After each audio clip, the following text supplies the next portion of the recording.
Persia, yaitu keturunan Persia, di mana dari Persia dia mampir ke Uzbekistan, ke Bukhara. Dari Bukhara dia masuk ke Yunan, Campak Utara, baru masuk ke Nusantara.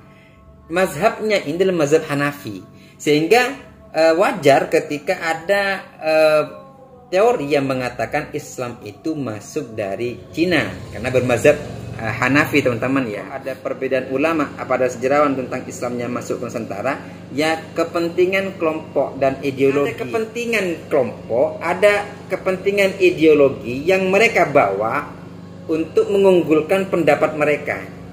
Ya kalau kita bahasanya begini, kenapa kita Islam masuk dari Yaman? Berarti orang Yaman ini punya andil besar di dalam mengislamkan Nusantara. Begitulah ya kiranya.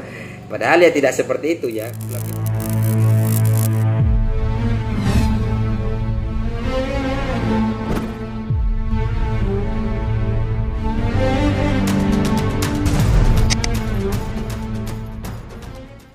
Assalamualaikum warahmatullahi wabarakatuh. Alhamdulillah wassalatu wassalamu ala Rasulillah Muhammad ibn Abdillah wala haula wala quwata illa billah ma ba'du. Teman-teman sekalian, semoga kita selalu diberikan kesehatan zahir dan batin, dimudahkan segala urusan kita, dilancarkan rezeki kita, dan kita berharap kepada Allah semoga hajat kita dikabulkan oleh Allah Subhanahu wa taala. Amin Allahumma amin.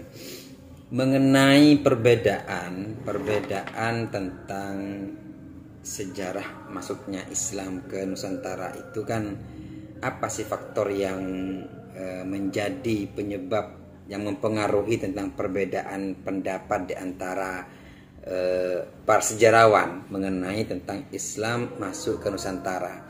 Kan begini teman-teman ya, di video sebelumnya ini kan sempat kita bahas bahwasannya Islam masuk ke Nusantara itu bukan cuman hanya satu dari satu daerah gitu. Dan para sejarawan pun itu kan beda-beda pendapat. Ada yang mengatakan dari Gujarat, ada yang mengatakan dari Persia, dan ada yang mengatakan dari Mekah gitu. Dan teori baru itu dikatakan dari Turki dan dari Yaman, kan gitu ya. Nah, letak pandang faktor perbedaan yang mempengaruhi sejarawan ini ya diantaranya adalah cara pandang mereka untuk merinci dan untuk mencari bukti-bukti bahwasannya Islam ini datang dari mana gitu ya. Jadi cara pandang inilah yang menjadi alasan tentang perbedaan masuknya Islam ke Indonesia, menjadi salah satu faktor utama. Sehingga beberapa ahli itu mempunyai pendapat, sejarawan mempunyai pendapat berdasarkan bukti-bukti bahwasannya munculnya Islam, sehingga timbullah teori. Ada teori Gujarat, ada teori Persia, ada teori Mekah gitu ya. Sebagaimana yang kita sebutkan di sebelumnya video adalah kalau teori Mekah itu adalah sebagaimana yang diyakini oleh Buya Hamka, bahwasanya sejak abad ke-7 Masehi Islam sudah masuk ke Nusantara, yaitu ke Aceh. Makanya Aceh disebut dengan Serambi Mekah, kan gitu ya.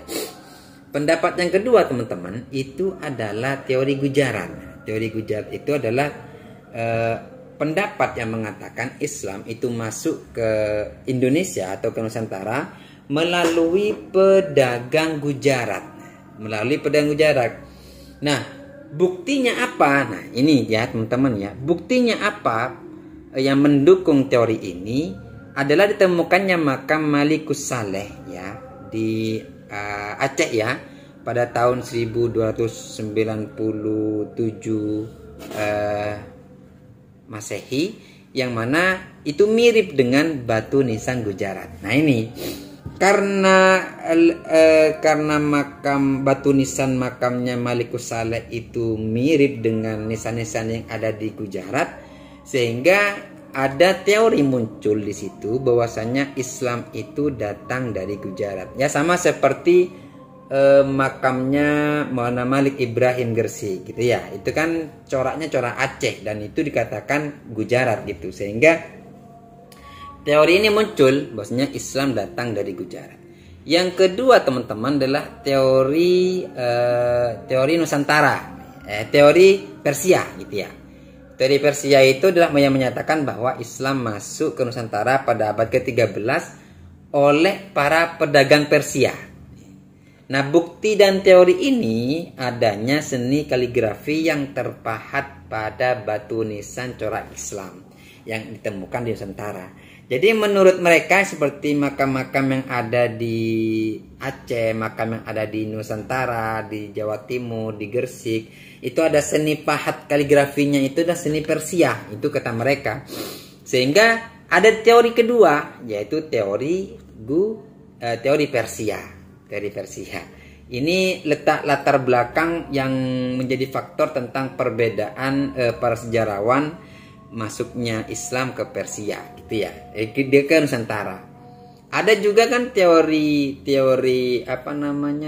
selain teori Persia juga ada, kalau Agus Nyoto mengatakan begini.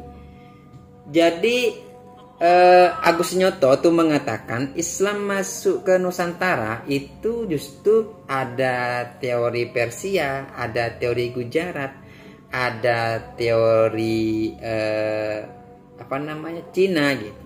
Tidak menyebut ada teori Islam masuk dari Yaman, nggak ada. Ini menurut Agus Nyoto. Ya sama, jadi baru muncul ya teori tentang masuknya Islam ke Nusantara dari Yaman tuh baru muncul belakangan gitu. Bahkan ya diputuskan pada tahun 1900-an tentang Islam itu masuk dari Yaman ya. Ya kalau kita merujuk kepada letak perbedaan ini ya sebagaimana yang saya sampaikan di video-video sebelumnya, yaitu karena ada kesamaan mazhab, ya karena dikatakan dari Yaman karena mazhab Syafi'i, di mana mayoritas sekarang ini umat Islam itu bermazhab Syafi'i. Padahal teman-teman ya, kalau kita merujuk kepada data-data yang kita temukan, justru Sunan Ampel itu bermazhab Syafi'i, ya Hanafi. Jadi Sunan Ampel itu mazhabnya Hanafi, masuk ke Nusantara bermazhab Hanafi. Nah, ini yang salah satu pendukung yang menyatakan bahwasanya Islam itu masuk dari Cina. Kenapa? Karena Islam yang dari Cina, yang dari Yunan, ya kalau kita ketahui Campa Utara. Jadi kalau menurut Kongzi, Profesor Kongzi, Campa Utara itu ya Yunan itu masuk Campa Utara. Jadi Campa Utara ini dibawa oleh para muslim, para pendakwah dari Persia, yaitu keturunan Persia, di mana dari Persia dia mampir ke Uzbekistan, ke Bukhara. Dari Bukhara dia masuk ke Yunan, Campa Utara, baru masuk ke Nusantara. Mazhabnya ini adalah mazhab Hanafi. Sehingga wajar ketika ada teori yang mengatakan Islam itu masuk dari Cina karena bermazhab Hanafi, teman-teman ya. Nah, kalau bermazhab Syafi'i itu karena dikatakan sama-sama bermazhab Syafi'i. Ya kalau kita meminjam pendapatnya, pendapatnya Profesor Syarif Mulyana, letak perbedaan antar sejarawan ini, kenapa kok ada perbedaan ulama pada sejarawan tentang Islamnya masuk ke Nusantara? Ya kepentingan kelompok dan ideologi.